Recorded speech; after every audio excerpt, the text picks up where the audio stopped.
Imagine a seguinte cena.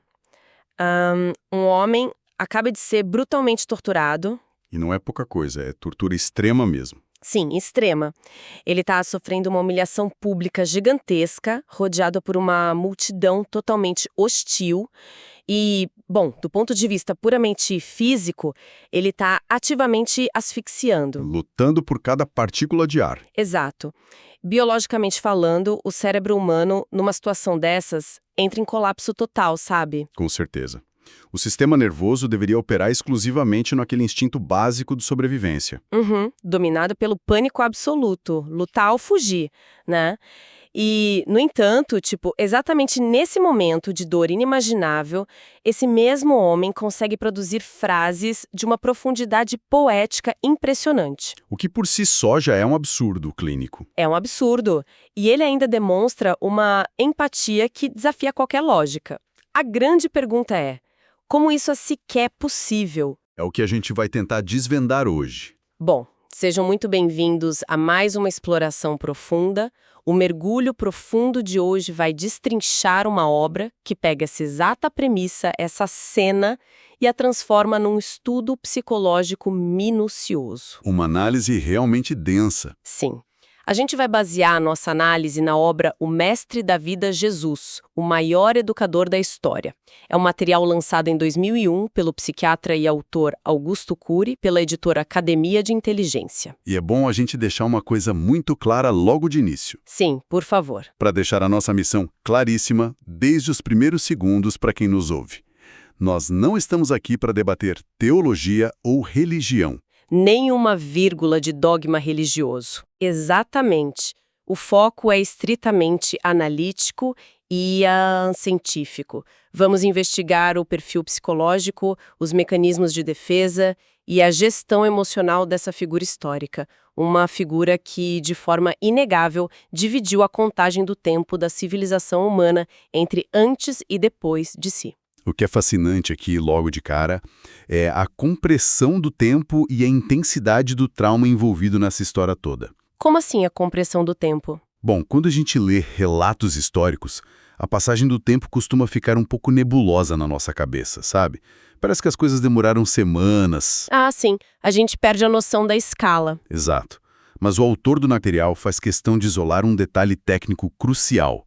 Da prisão até o último suspiro dessa figura, se passaram menos de 24 horas. Nossa, menos de um dia inteiro. É uma janela minúscula, e é dentro desse espaço de tempo brutal que a gente observa um fenômeno psicológico altamente atípico. Porque, pense na mecânica do caos, né? Isso, como é que alguém que está sob privação de sono, sofrendo tortura severa e uma rejeição em massa, consegue manter não apenas a lucidez, mas o controle direcional das próprias emoções. É quase como se ele estivesse pilotando a própria mente no meio de um furacão. Perfeito. Ele ensina através de metáforas no auge do estresse, ou até mesmo através do silêncio. O silêncio como ferramenta de ensino? Exatamente. É um nível de domínio cognitivo que subverte completamente tudo que a psicologia moderna e a psiquiatria prevêem sobre o comportamento humano em situações de ameaça à vida. Ok, vamos analisar isso com cuidado. Porque é justamente essa resiliência inexplicável que levanta uma pulga gigante atrás da orelha. Com certeza levanta. Antes da gente entrar nos detalhes cruéis do que aconteceu naquelas 24 horas, a gente precisa olhar para o elefante na sala. O grande ponto cego da ciência. Isso, ou seja, olhar para quem deveria estar estudando isso há décadas e simplesmente ignorou o assunto. O autor relata logo no prefácio um choque de realidade no próprio processo de pesquisa dele. Ele foi pego de surpresa. Muito. A ideia original dele era escrever apenas 3 livros analisando a inteligência de Cristo. Mas, quando ele começou a aplicar as lentes da psicologia no comportamento desse homem durante o julgamento, A coisa mudou de figura. mudou totalmente. A complexidade mental que emergiu foi tão vasta, mas tão vasta, que o projeto precisou ser expandido para múltiplos volumes. É muita informação para processar. Então fica aquela grande dúvida para quem acompanha a nossa análise. É como se a psicologia e a educação tivessem o maior estudo de caso de inteligência emocional do mundo inteiro, brilhando como um farol bem na frente delas. E fecharam os olhos. Porque áreas tão focadas em desvendar o comportamento humano, em buscar ferramentas preventivas contra doenças psíquicas, cometeram esse erro crasso de ignorar essa mente. É apenas tipo um preconceito por causa da roupagem religiosa. Olha, essa é sem dúvida a grande lacuna apontada na obra. A ciência secular frequentemente comete o erro de olhar para o invólucro religioso E já descarta? descarta na hora, fecha a porta sem investigar a mecânica psicológica que opera por baixo daquela camada. O material defende que o encantamento gerado pela análise dessa mente não deriva de uma narrativa literariamente floreada, sabe? Não é só um texto bonito. Não é. E também não vem de crenças impostas, mas sim da excelência empírica e observável do personagem. A consistência dele. Exato. A coerência entre o que ele pensava e como ele agia sob pressão extrema é um dado clínico. E o impacto de trazer essa análise para a luz da ciência tem sido muito revelador. Tem um impacto real hoje, né? Gigante. O autor documenta que essa abordagem ultrapassou barreiras dogmáticas fortíssimas. Ateus convictos, profissionais de diversas áreas, reitores de universidades e pessoas das mais variadas matrizes de pensamento relataram algo muito interessante. O que eles disseram? Eles relataram que a leitura da obra não causou uma conversão mística. Não é sobre religião, mas causou o que o texto chama de arejar as emoções. Um tipo de reorganização cognitiva. Peraí, reorganização cognitiva? Isso. Vamos traduzir isso para quem nos ouve e talvez não tenha um diploma em psicologia. Claro, faz sentido. O que exatamente o livro quer dizer com isso? O que mudou de fato na cabeça dessas pessoas, desde reitores até profissionais sem formação acadêmica, ao lerem sobre o comportamento de um carpinteiro do primeiro século? Bom, na prática, uma reorganização cognitiva significa mudar a forma como o cérebro processa e reage a estímulos estressantes. Mudar o nosso padrão de resposta. Exato. Geralmente, a gente opera em modo reativo. O ambiente nos ataca e nós atacamos de volta ou fugimos. O famoso bateu-levou? Bem isso. O que essas pessoas perceberam, ao observar a mecânica emocional descrita no livro, é a possibilidade de interpor um filtro consciente entre o estímulo externo e a reação interna. Criar um espaço de decisão ali no meio. Perfeitamente. O material cita, por exemplo, que faculdades de pedagogia e escolas secundárias começaram a adotar esses escritos. Uau, nas escolas? Nas escolas. E o objetivo não é um ensino religioso, veja bem. O objetivo é usar essas reações históricas para estimular a arte de pensar e ativar funções vitais da inteligência. Ensinar as crianças e jovens a lidarem com a própria mente. Isso. É mostrar na prática como não ser refém do ambiente. Isso me fascina. A ideia de que mecanismos emocionais desenvolvidos há 2000 anos estão sendo usados hoje como ferramentas de treinamento em salas de aula. Para evitar o adoecimento mental de professores e alunos, né? Sim, mas para a gente entender o peso desse impacto hoje, precisamos obrigatoriamente recuar no tempo. O contexto é tudo. Sem contexto, a gente não entende o tamanho do feito. Exato. Precisamos olhar para a panela de pressão social que forjou e testou a mente desse homem. O contraste que o livro apresenta é muito nítido. De um lado, temos a cidade de Jerusalém. Uma metrópole complexa. Sim, uma metrópole antiga, vivendo das memórias de um passado glorioso, mas que, naquele momento histórico específico, estava deprimida, sufocada, Esmagada, basicamente. completamente esmagada sob o jugo implacável do Império Romano.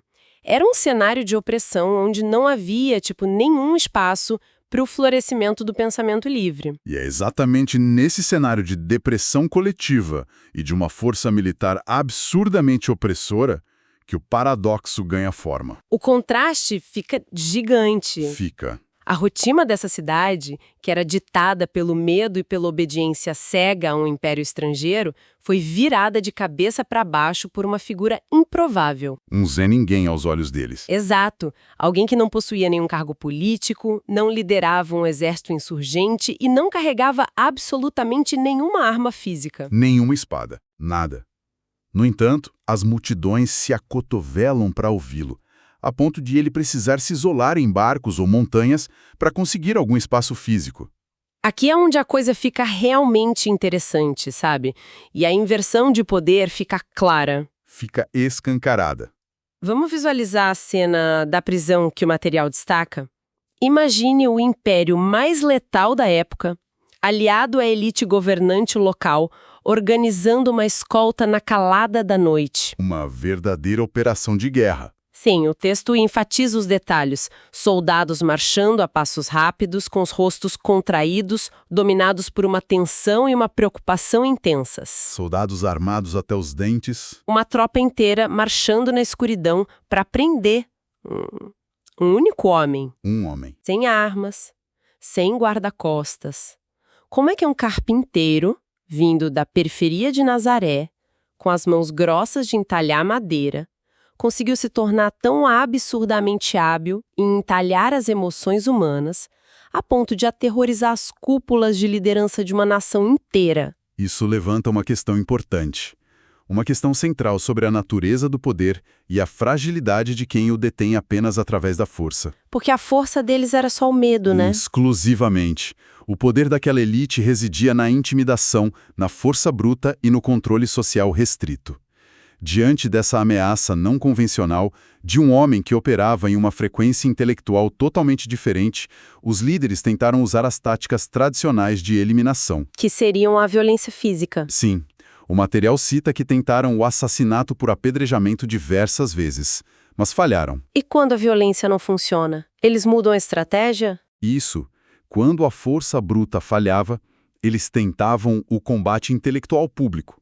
Criavam umas armadilhas retóricas complexas para fazê-lo cair em contradição e, com isso, perder a credibilidade diante da multidão. Mas, pelo que a análise psicológica indica, o resultado dessas emboscadas verbais era sempre um tiro pela culatra, certo? Sempre. A inteligência e a velocidade de raciocínio dele deixavam os opositores atônitos, totalmente sem resposta. Eles iam tentar humilhar e saíam humilhados. Exato. E ele não apenas desviava dos ataques verbais, ele dissecava e dilacerava os preconceitos sociais e religiosos daquela cultura usando apenas a dialética. Ele desconstruía o sistema punitivo de dentro para fora. Perfeito, usando o pensamento. O material usa uma expressão muito marcante para definir o que ele ensinava para essas multidões. Ele chama de o alfabeto do amor. Uma expressão forte. Sim, mas soar poético é uma coisa. Em termos de psicologia comportamental, o que significa ensinar um alfabeto do amor para uma sociedade que está sendo literalmente esmagada pela violência romana? Como se fala esse idioma na prática? Bom, do ponto de vista psiquiátrico que é abordado na obra, esse alfabeto é basicamente a quebra do padrão de resposta. Lá vem a quebra de padrão de novo. Sim, em um sistema que exige submissão pelo medo, responder à agressão com o acolhimento, responder à provocação com um silêncio reflexivo e tratar os marginalizados da sociedade com dignidade intelectual é algo profundamente disruptivo. É um choque no sistema. Um baita choque. Ele ensinava uma nova linguagem de resolução de conflitos internos e externos. Não era tipo um amor passivo ou romântico. Não era aceitar apanhar quieto. Não. Era uma empatia ativa que desarmava psicologicamente o oponente. Olha, eu preciso fazer o papel de advogada do diabo aqui. Fique à vontade. Porque eu sei que muita gente que nos ouve pode estar pensando exatamente nisso agora. É muito fácil, séculos e séculos depois, a gente olhar para um texto e dizer: o controle emocional dele era perfeito, a retórica era imbatível. Claro. Um cético poderia muito bem argumentar que os registros históricos foram alterados ou embelezados muito tempo depois para fazer com que a figura central parecesse, sei lá, um herói inabalável. Como a análise estritamente psicológica do autor lida com esse tipo de ceticismo? Olha, essa é uma dúvida perfeitamente válida e o autor aborda isso com uma lente clínica muito rigorosa. A resposta para isso está na extrema sofisticação dos mecanismos cognitivos que são descritos nesses relatos. Como assim, sofisticação? O argumento analítico é que a coerência psicológica das reações sob estresse é complexa demais para ter sido inventada por galileus iletrados anos mais tarde. Entendi. Eles não teriam repertório para inventar isso. Exato. Para forjar a narrativa de alguém que usa o silêncio proativo para preservar a energia mental durante o interrogatório coercitivo, Isso exige muito conhecimento técnico. exige. Os autores dos relatos teriam que possuir conhecimentos super avançados de psiquiatria e de gestão do estresse que sequer existiam naquela época. Faz todo sentido. A genialidade não está na prosa literária de quem escreveu, mas na crueza e na precisão científica do comportamento que foi relatado. É como tentar descrever o funcionamento de um reator nuclear sem saber física. Se a descrição bate com a realidade milimétrica, é porque o reator realmente estava lá. Perfeita analogia. Mas, voltando à nossa narrativa da panela de pressão, já que a elite não conseguia vencê-lo no debate e não conseguia eliminá-lo em público sem causar uma revolta gigantesca, eles precisavam de um ponto fraco. Uma brecha. Sim, uma ruptura interna. E isso nos leva direto ao momento em que a biologia e a psicologia entram em choque absoluto. E o colapso começa de onde menos se esperava, né? Do próprio círculo íntimo. A traição. Isso. Um de seus discípulos decide traí-lo. E o que chama a atenção na análise aqui é a gestão emocional frente à iminência dessa traição e da própria morte. Ele sabia o que ia acontecer. Sabia. O texto destaca que, de forma espantosa, esse educador falava abertamente sobre o que estava por vir. Ele demonstrava uma capacidade de antecipação que o autor classifica como penetrar no túnel do tempo. Túnel do tempo. Sim, ele tinha uma clareza cristalina de que seria traído, torturado e executado. Espera aí, pare tudo. Túnel do tempo parece termo de ficção científica, sabe? Parece mesmo. O que a obra quer dizer com isso em um sentido neurológico ou psicológico? Porque a resposta biológica natural a uma ameaça iminente é o famoso lutar ou fugir que a gente comentou. Sim, o instinto básico. O corpo injeta adrenalina e diz corra para salvar sua vida. Como esse túnel do tempo altera isso? Bom, o túnel do tempo aqui é uma metáfora do autor para o mecanismo de prever e vivenciar mentalmente o trauma antes que ele ocorra fisicamente. Um ensaio mental. Exato. Biologicamente falando, o que mais danifica o cérebro numa crise aguda é o elemento surpresa. A surpresa sequestra a amígdala e instaura o pânico imediato. Você perde o chão. Perde totalmente. Mas ao antecipar racionalmente os eventos, projetar-se nesse futuro e aceitar o cenário, ele atuou como um amortecedor para o próprio choque emocional. Ele desarmou a surpresa. Isso. Ele preparou o terreno cognitivo para que, quando a dor física chegasse para valer, a mente já estivesse ancorada em um propósito, evitando assim a desintegração psicológica. E é aí que entra uma das frases que, olha, mais me impactaram em toda essa pesquisa. Qual frase? O livro diz assim: todos fogem do cárcere, ele o procurou. Fortíssimo. Forte demais. Isso vai contra absolutamente qualquer instinto de preservação humana. Em vez de articular uma fuga, usar aquela multidão como escudo, ou simplesmente se esconder nas montanhas, ele facilita a própria prisão. Ele vai de encontro a ela. Sim, ele se retira para um jardim isolado durante a noite, exatamente para guardar os soldados, mas, sendo muito honesta aqui, Pode falar. ir para um jardim no meio da noite esperar a morte não é apenas um sinal de desistência. Como o livro chama isso de gestão de emoção, e não puro fatalismo? É uma ótima pergunta. A diferença crucial entre o fatalismo e a gestão emocional está no nível de consciência e na intenção por trás do ato. Como assim? O fatalista desiste porque perde a esperança. Ele se deixa abater pelo caos e joga a toalha. A análise do comportamento dele no jardim isolado mostra exatamente o oposto disso. É uma exposição controlada. Ele estava no controle da narrativa. Sim, ele vai para lá para suportar, nas palavras do livro, o insuportável longe dos olhos do público. O relato diz que ele suou profundamente, dobrou o rosto sobre a terra e gemeu de angústia. Ele cindiu tudo, não foi um robô. Exatamente. Ele não anestesiou o medo. Ele o enfrentou no seu auge absoluto.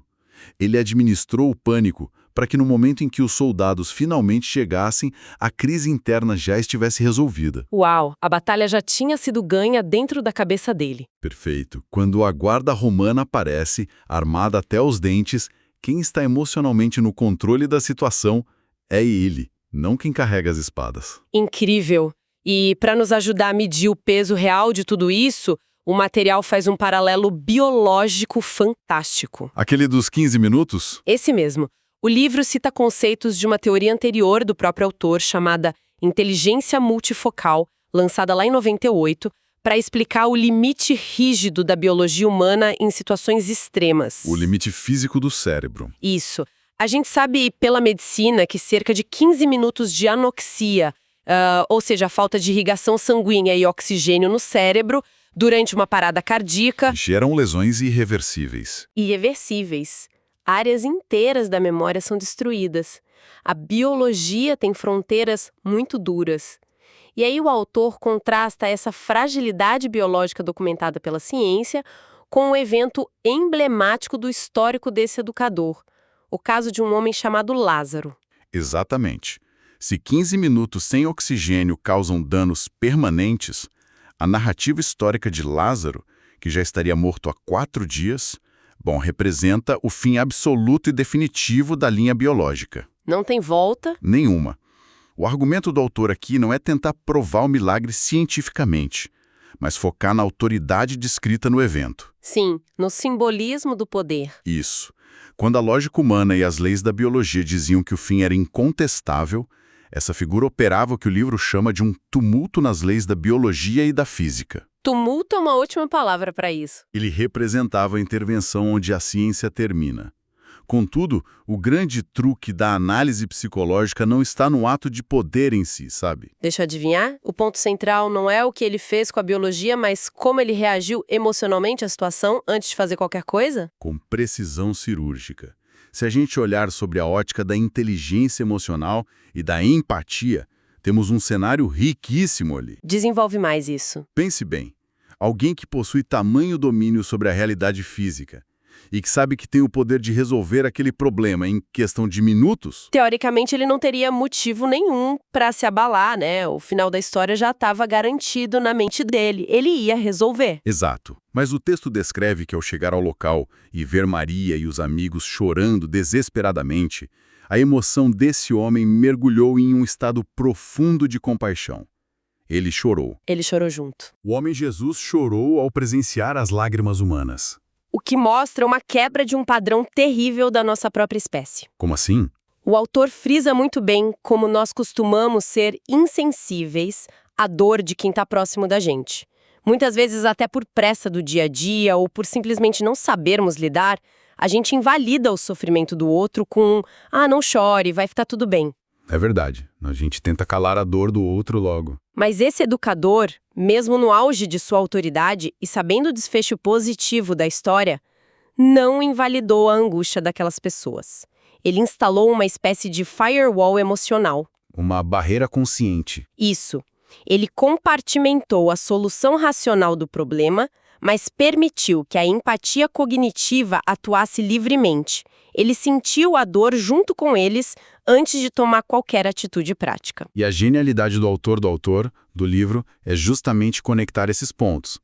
É essa mesma mente, capaz de uma empatia tão visceral, capaz de desarmar impérios apenas com a lógica e capaz de chorar com o luto alheio que, pouquíssimas horas depois da traição no jardim, estaria sendo fisicamente dilacerada sem perder a compostura intelectual. É um contraste brutal. Demais. Enquanto a maioria das pessoas perde a coerência entre discurso e prática sob a menor pressão do dia a dia, tipo trânsito ou contas a pagar... A gente surta por qualquer coisa. Sim. Essa figura manteve uma consistência brutal enquanto caminhava para a própria execução. Então, a grande pergunta que fica para quem nos ouve é: o que tudo isso significa para a nossa vida moderna? Qual a aplicação prática? Exato. Porque seria muito fácil a gente tratar isso apenas como uma dissecação histórica fascinante e seguir nossos dias normais. Mas a beleza desse material é que ele funciona como um espelho extremamente desconfortável para a gente. Desconfortável mesmo. Como nós, hoje, com todo o nosso conforto moderno, reagimos às pressões. O que acontece com a nossa saúde mental diante de uma humilhação pública, um cancelamento na internet, uma crise financeira profunda, ou quando o chão simplesmente cede sobre os nossos pés. A gente costuma desmoronar. Pois é. E se as fontes demonstram que um carpinteiro, sem um centavo, sem influência política e sem armas, conseguiu preservar sua sanidade mental diante da máquina de moer gente mais implacável da antiguidade? O Império Romano. Isso. Então, talvez haja um mapa de sobrevivência psicológica escondido aí. Se ele conseguiu usar o caos para consolidar sua tese sobre a resiliência humana, talvez a nossa sociedade contemporânea, que está exausta, sabe? E muito doente emocionalmente. Muito. A gente talvez precise reaprender a ler essas atitudes não apenas como fatos isolados do passado, mas como um verdadeiro manual de defesa da própria mente. Olha, essa é sem dúvida a aplicação mais urgente de toda essa análise. E, para deixar algo reverberando na mente de quem acompanha a nossa exploração de hoje, vale trazer um pensamento provocativo. O que seria? É algo que o próprio prefácio do livro sugere para o futuro. O autor indica que o estudo dessa mente tem um desdobramento direto naqueles que a cercavam, algo que ele planejou explorar numa obra futura chamada O Mestre Inesquecível. Ah, o efeito nos alunos? Exatamente. O foco muda do educador para o efeito cascata da pedagogia dele. Estamos falando de um grupo de discípulos que eram, em sua maioria, pescadores iletrados da Galileia. Pessoas super simples. Pessoas incultas, cheias de falhas e medos, e que, na hora da crise inicial no jardim, lembra? Eles fugiram apavorados. O instinto de sobrevivência falou mais alto. Falou, mas o treinamento prático de observação que eles receberam causou uma mutação tão profunda na estrutura das mentes deles que, em questão de décadas, esses mesmos homens simples estruturaram ideias que acabaram incendiando o mundo civilizado. Nossa, é uma virada de chave assustadora se você parar para pensar. Muito. Que mal sabiam ler, se tornando os maiores debatedores e líderes de sua época. O que nos deixa com a reflexão final para quem nos ouve, que tipo de gatilhos emocionais exatos e quais mecanismos sofisticados de inteligência esse educador ativou no cérebro daquelas pessoas comuns. O que ele apertou na mente deles, né? Sim. Como um treinamento baseado em empatia, silêncio reflexivo e gestão de estresse conseguiu produzir um salto intelectual tão formidável e talvez a maior provocação de todas. Mande. Como é possível que um método de ensino com uma eficácia tão inegável na história da humanidade ainda permaneça como um mistério, quase ignorado por grande parte dos nossos sistemas modernos de educação e psicologia? São perguntas excelentes. E são perguntas que desafiam de frente a nossa soberba acadêmica atual, sabe? E nos convidam a uma revisão profunda de como enxergamos o desenvolvimento humano. Absolutamente. Parece que a gente passou séculos e séculos procurando a fórmula da inteligência emocional em laboratórios supermodernos, quando o gabarito dessa prova já estava preenchido, disponível nas páginas da história. Só esperando alguém ler com a lente certa. Exatamente. Bom, muito obrigada a cada pessoa que nos acompanhou em mais esse mergulho profundo nas engrenagens da mente e do comportamento humano. Continuem questionando as evidências, cuidando da própria mente e até a próxima exploração.